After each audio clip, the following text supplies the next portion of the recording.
ಓಂ ಶ್ವಸ್ಮೈ ನಮಃ. ಪ್ರೀತಿಯ ಬಂಧುಗಳೇ, 12/1/2026 ಸೋಮವಾರ. ನಾವು ನಮ್ಮ ಪಾಡಿಗೆ ನಾವು ಇರ್ತೀವಿ. ನಾವಾಯಿತು, ನಮ್ಮ ಕೆಲಸ ಆಯಿತು, ಏನೋ ಮಾಡ್ಕೊಂಡು ಹೋಗೋಣ ಅಂತಂದರೆ ಮಾರ್ಗ ಮಧ್ಯೆ ಇದ್ದಕ್ಕಿದ್ದಾಗೆ ಯಾರಿಂದಲೂ ಒಂದು ತಾಪತ್ರಯ, ಯಾರೋ ಪ್ರವೇಶವಾಗ್ತಾರೆ. ಅವರು ಹೇಳಿದ್ದನ್ನು ಕೇಳಿ ಮತ್ತೆ ನಾವು ಅಲ್ಲಿ ಸಿಲುಕೊಳ್ಳೋಂಥದ್ದು, ಅಥವಾ ಮನೆಯಲ್ಲಿ ಮಕ್ಕಳು ಯಾವುದೋ ನವನವ ತಾಪತ್ರಗಳನ್ನು ತರ್ತಾರೆ. ಆ ಗಲಾಟೆ ಅಂತೆ, ಈ ಗಲಾಟೆ ಅಂತೆ, ಆ ಕೇಸು ಈ ಕೇಸು ಅಂತ.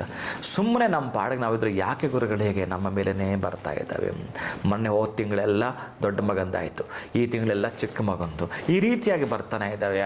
ಮತ್ತು ಇನ್ಯಾವಾಗ ನಮ್ಮ ಯಜಮಾನರು ಬರುತ್ತೋ ಅಥವಾ ನಂದೇ ಬಂದು ಏನು ತೊಂದರೆ ಬರುತ್ತೆ, ಯಾಕೆ ನಮಗೆ ನಾವು ಪಡೆದುಕೊಂಡು ಬಂದಿರೋದೇ ಇಷ್ಟೇನಾ, ನಮ್ಮ ಕರ್ಮವೇ ಇಷ್ಟೇನಾ ಅಂತ ನಾವೆಲ್ಲ ಮಾತಾಡ್ತಿರ್ತೀವಲ್ಲ.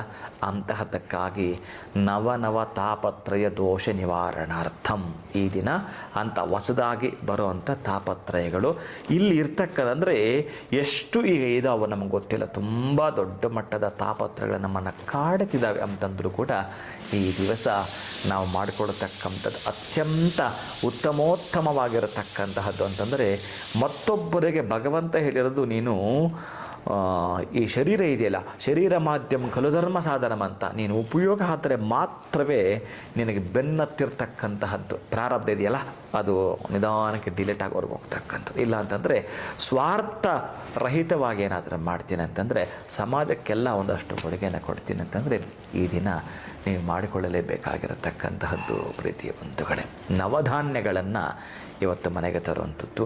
ನವಧಾನ್ಯಗಳನ್ನು ಮನೆಗೆ ತರಬೇಕಾದ್ರೆ ಬರ್ತಾನೆ ದಾರಿಯಲ್ಲಿ ಪೂರ್ಣ ಅದನ್ನು ಮಿಕ್ಸ್ ಮಾಡ್ತಾ, ಎಲ್ಲಿಯಾದರೂ ಗಿಡಗಳು ಮರಗಳಿದ್ದರೆ ಅದರ ಪಕ್ಕದಲ್ಲೊಂದಷ್ಟು ಹಾಕಿ ಬರುವಂಥದ್ದು.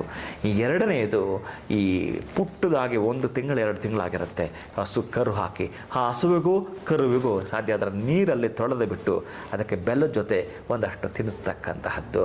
ಇನ್ನು ಮನೆಗೆ ಬರಬೇಕಾದ್ರೆ ಬಹುಶಃ ಇನ್ನೆಷ್ಟು ಉಳಿದಿರುತ್ತೋ ಅದನ್ನು ಮನೆಗೆ ತಂದು ನೀರಿಗೆ ಹಾಕುವಂಥದ್ದು. ಪ್ರೀತಿಯ ಬಂಧುಗಳೇ, ನೀರಿಗೆ ಹಾಕಿ ನಾಳೆ ಬೆಳಗ್ಗೆ ಇದನ್ನು ನಿಮ್ಮ ಮನೆಯ ಟೆರೇಸ್ ಮೇಲೆ ಅಥವಾ ಪಕ್ಷಿಗಳಿಗೆ ಅಂತೇಳಿ ತುಂಬ ಚೆನ್ನಾಗಿ ಅದು ನೆನೆಸಿರುತ್ತೀರಿ. ಅದನ್ನು ಕೊಟ್ಟಾಗ ಹಸಿವಿಂದ ಬಳಲ್ತಾ ಇತ್ತಲ್ಲ, ಹೊಟ್ಟೆಯ ತುಂಬಿಸಿದ್ರೆ ಅದಕ್ಕೆ ಖುಷಿಯೋ ಖುಷಿ, ಆ ಆನಂದ ನಿಮಗೆ mobile to mobile currency transfer ಮಾಡ್ದಂಗೆ ಅದರ ಖುಷಿಯನ್ನು ಟ್ರಾನ್ಸ್ಫರ್ ಮಾಡುತ್ತೆ.